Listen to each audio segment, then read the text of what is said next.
3 أسباب للارتفاع القوي للبورصة المصرية والمؤشر فوق ال40,000 نقطة النهارده، في رأيي طبعًا أكيد بيكون في أكتر من أسباب كتيرة، لكن أنا في رأيي دول ال3 أسباب الرئيسية للارتفاع بهذا الشكل في هذه الفترة. بس قبل ما أبدأ عايز أقول لك إن أنت لو أنت ما بتعرفش تحلل الأسهم بطريقة مضبوطة، حتى لو السوق الصاعد هتخسر للأسف، وفي للأسف ناس كتيرة بتخسر والبورصة بتطلع، حاجة هي تبان غريبة لكن للأسف بيحصل.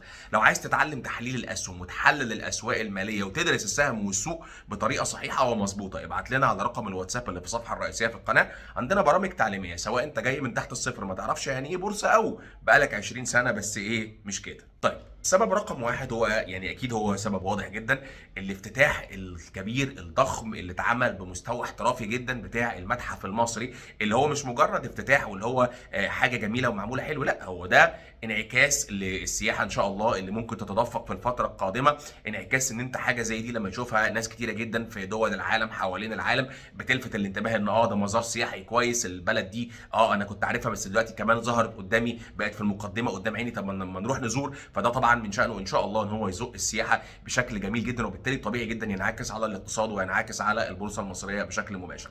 رقم اتنين، المشروع اللي اعلنت عنه شركه طلعت مصطفى، انشاء مكان سياحي، والحقيقه هو انا احسه حاجه بديهيه، هو ده كان لازم يتعمل على فكره.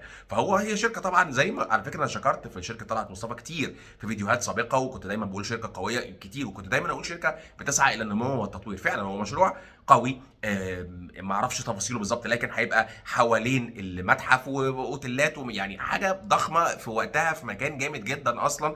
فطبيعي ان ده حاجه استثمارات تزق البورصه بشكل كويس، وانها اصلا فكره يعني جباره، وهي كان لازم تتعمل الحقيقه. فطبعا بحيي شركه طلعت مصطفى على هذا المشروع وهذه الفكره، وطبعا ده من الحاجات اللي في رايي زقت البورصه جامد.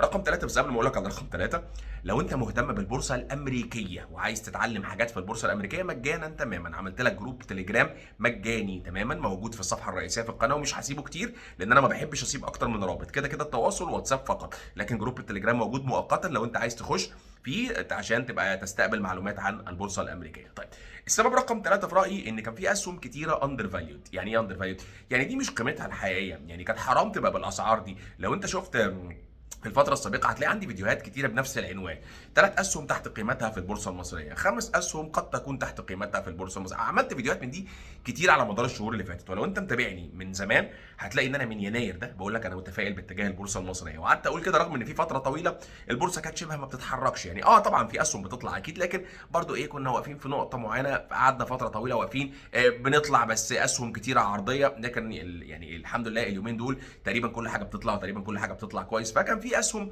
كانت في نقط كان صعب تفضل هنا. يا جماعه الاستثمار هو ان انت تعرف تحدد ان السهم ده تحت قيمته وتستنى. كنت بتناقش مع احد الاشخاص المحترمين بقول له انا شايف ان ده سهم كويس، فقال لي لا السهم ده ما بيتحركش، والسهم ده تقيل، والسهم ده مش عارف ايه.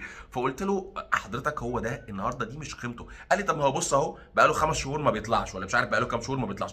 فكره ان انت تبص على الماضي لتحديد الحاضر، انسوا يا جماعه الكلام ده، في يوم وليله يحصل حاجه تلاقي الدنيا اتعكست. فكره ان اللي قبل كده بيحدد اللي جاي انساها تماما، ليس لها اي علاقه الاستثمار انك تلاقي حاجه تحت قيمتها تستنى فيها 3 4 شهور وهوب فجاه تلاقي نفسك في اسبوع ولا مش عارف في قد ايه تلاقي ان انت صبرك ده جاب نتيجه. عايز تتعلم تحليل الاسهم والاسواق الماليه بشكل احترافي عملي، ابعت لنا على الواتساب اللي في الصفحه الرئيسيه في القناه.